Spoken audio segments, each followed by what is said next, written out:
right, welcome into the San Francisco 49ers Report. Chase Sr. here with you. Hope everybody out there had a fantastic Christmas. You're having a good Hanukkah and an awesome holiday season. Coming up here on the show, 49ers signed a center. We have some more 49ers injury news, and 3 Niners players appear on a list of the top 25 soon-to-be free agents in 2025. Who are they? We'll get to that list coming up here in just a bit. Let's begin with the latest roster move for San Francisco. And earlier this week, I did a video on how the Niners signed an offensive tackle because Trent Williams now out for the year, Jalen Moore out for the year, Spencer Burford, who has played guard for San Francisco, who filled in for Jalen Moore. He's also banged up going into this Week 17 game against the Detroit Lions. And so San Francisco needed to make a move at that offensive tackle spot, and now they're making a move at the center position. And I find this move to be pretty interesting for a variety of reasons. If you've watched this show since I took over the channel in 2021, I've been talking about this so much, that the Niners as an organization need to start emphasizing and prioritizing the offensive line a little bit more. And you think about how the Niners seasons have ended in the biggest of games the last 3 years. In 2021, this Niners offensive line was manhandled by Aaron Donald and the Los Angeles Rams in the 2021 NFC Championship game. In the 2022 NFC Championship game on the road against Philadelphia, I thought San Francisco really struggled up front, and the Eagles' defensive line bullied them throughout the course of the game. Now, I know it was Hassan Reddick coming off the edge and Tyler Kroft was blocking him, but that's the Eagles' defensive line being superior to this Niners protection scheme and front. Brock Purdy got injured, and the Niners had no shot to make it to the Super Bowl that year. And then last year in the Super Bowl against Kansas City back in February, this Niners offensive line gave up 12 pressures on Brock Purdy. 9 of them were unblocked. And this year, those problems are persistent and they remain for San Francisco, where their offensive line is not good enough. And I think they need to upgrade from Aaron Banks at left guard. They need to upgrade from Jake Brendel at center. And Colt McKivitz, it's clear he is not a starting caliber right tackle for a team that has Super Bowl aspirations. And so the Niners earlier this week signed an offensive tackle. Player's not going to end up being here long term. It was more of a emergency signing. This signing, though, that San Francisco made on Thursday, December 26th, very interesting because can this player be a part of this organization moving forward?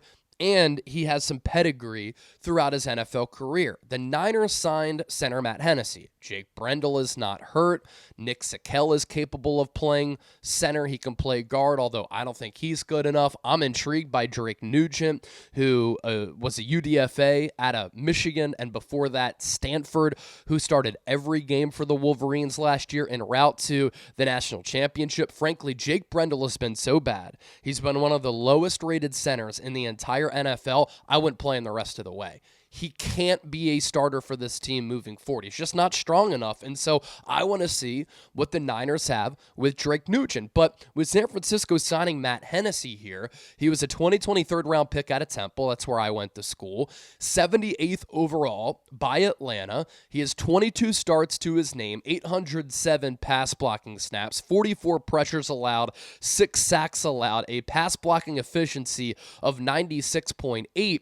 And in 2021, he had one of the highest run blocking grades in the entire National Football League. Now, a lot of you are probably asking yourselves, well, Chase, what's the catch? He's had knee injuries that have caused him to miss a lot of time. In 2022 and all of 2023, he was an Ivy League recruit coming out of high school. So he went to Don Bosco Prep, right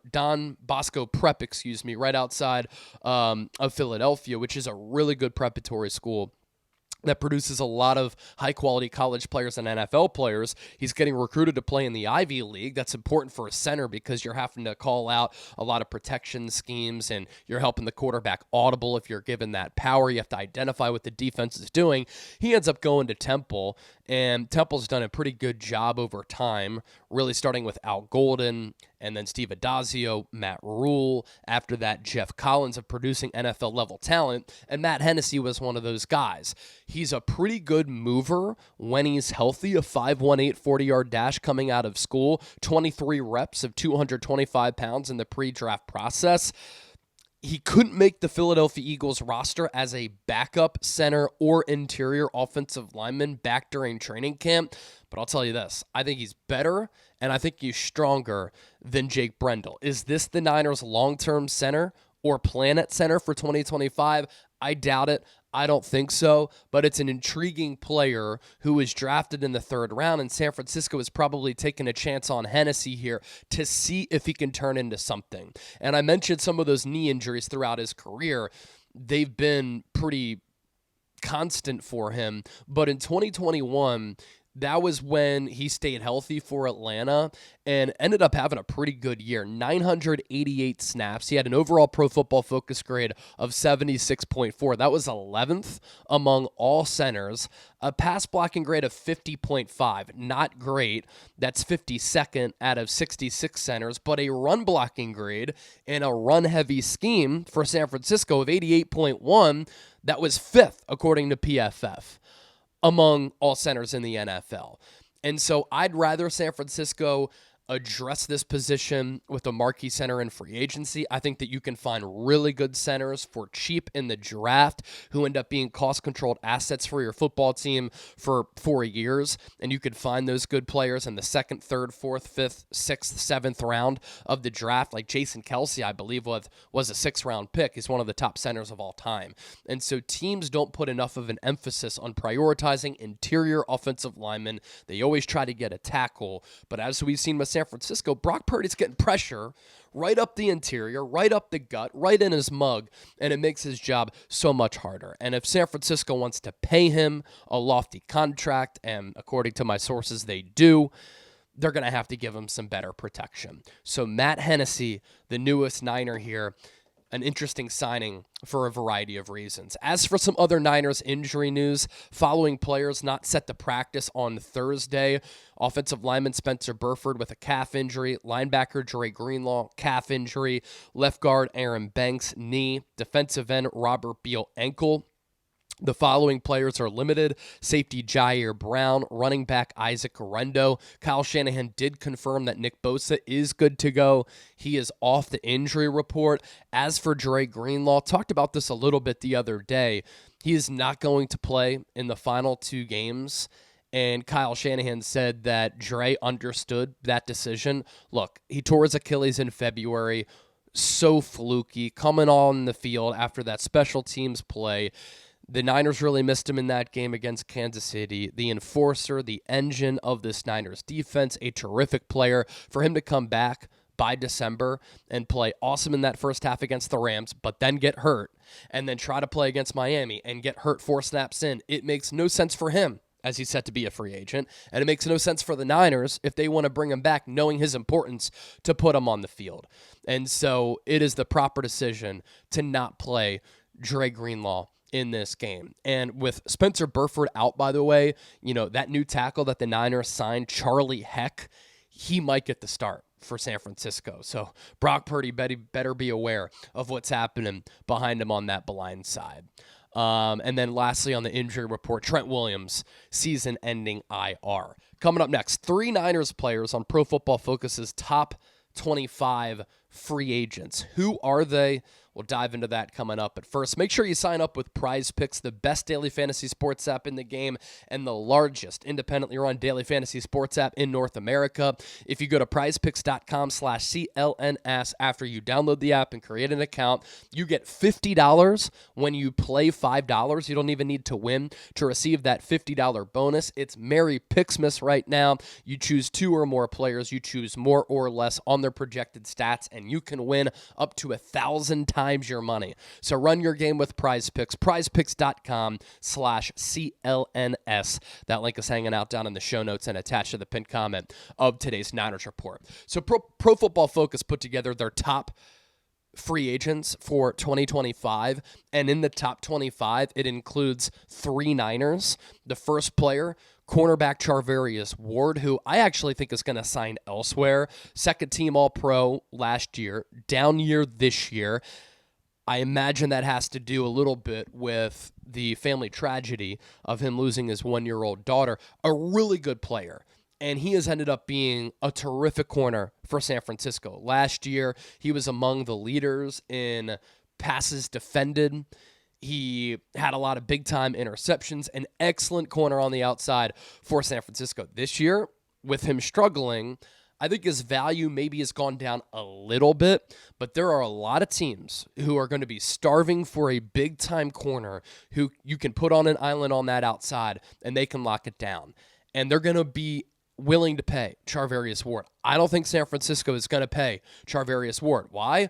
Well, what did their actions say? They paid Deommodore Lenoir. They took Renardo Green in the second round. Renardo Green was putting the clamps on Tyreek Hill last week. He looks to be a really good player. Deommodore Lenoir this year has played at a Pro Bowl, All-Pro level. And so with them paying Lenoir, drafting Green, a roster that's getting expensive, a roster that's getting older, that includes Ward, I think he walks because I think he gets paid by another team. Now, here's what PFF had to say about Ward. He struggled so far in 2024, on track for career lows and a number of Pro Football Focus metrics, but his body of work heading into the year will keep him as one of the top options in the market in 2025.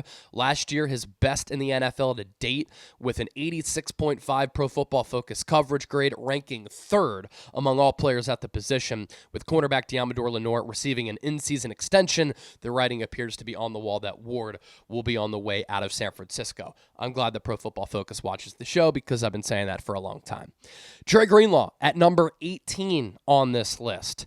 I think this is a player who the Niners need to bring back. Again, the enforcer, the engine of this Niners defense. You think about the things that his teammates have said about him. George Kittle calling him a unicorn. Nick Bosa saying, it's my favorite teammate ever. This defense, while it's led by Fred Warner and Nick Bosa, it goes as Dre Greenlaw goes. I mean, we saw that last year when he was an all-pro caliber player. We saw that when he got hurt against Kansas City. Kansas City couldn't score with Dre Greenlaw on the field. He leaves, and they end up putting 300, 400 yards of offense up, and they score all of their points. After Greenlaw went out, Oren Burks came in for Greenlaw. He was targeted 9 times. He gave up 9 catches. And Greenlaw all year being out, we saw it have an impact on this Niners defense. He comes in against the Rams. The Rams could not pick up a first down the first 5 or 6 possessions of the game. And then Greenlaw goes out in the second half because that leg starts to bother him. And what immediately happened? Rams find success in the ground game, and it's because Greenlaw wasn't there to fill those running holes. So PFF saying this about Greenlaw, still working his way back from an Achilles injury that he suffered in the Super Bowl, but assuming that he can return to the same level we saw in 2023, he will likely see a lot of interest in free agency. Excels in coverage, having earned PFF coverage grades of 82.6 and 79.5 over the past 2 years. The injuries, I think, diminish him getting a monster deal, but I still think either the Niners or another team will see his importance, see the player that he is, and they'll pay him. Talanoa Hufanga coming in at number 23. Another player like Greenlaw who kind of is the heartbeat of this defense in addition to Warner, Bosa, and Greenlaw. So instinctual, plays with really good feel, always around the ball, and we've seen this Niners defense noticeably be better since he came back a couple of weeks ago, wearing that club on his fist, still making some good plays. He can always be a little bit of a liability in coverage. Sometimes in the run game, we saw it against Arizona on that long Kyler Murray touchdown. We saw it against this past week against Miami on the Devon Achane, long touchdown run that Hufanga kind of over-pursued, got aggressive, and didn't have the speed to get out to the outside, but plays with instincts, plays with feel, always around the ball. And I think he's still a young player who was an All-Pro 2 years ago, who San Francisco should also entertain to bring back. And PFF said this about him: 5th round pick in 2021, earned a PFF coverage grade of 65 in both 2022 and in 2023. He's played just minimal snaps this year, looks set to miss more time through injury, so how he ends the season will likely play a big role in how he can climb these rankings before free agency opens, and I think he's played pretty well before the season has wrapped up to give himself some confidence that he can have a market in free agency as well. So wanted to hop on the microphone here, give you a fresh 49ers Report video. Watch party coming up on Monday. Hope you're all having a great holiday week. I'm at my grandma's in Lancaster, Pennsylvania, otherwise known as Amish country. Keep it locked here for more Niners content, and have a great rest of your Friday.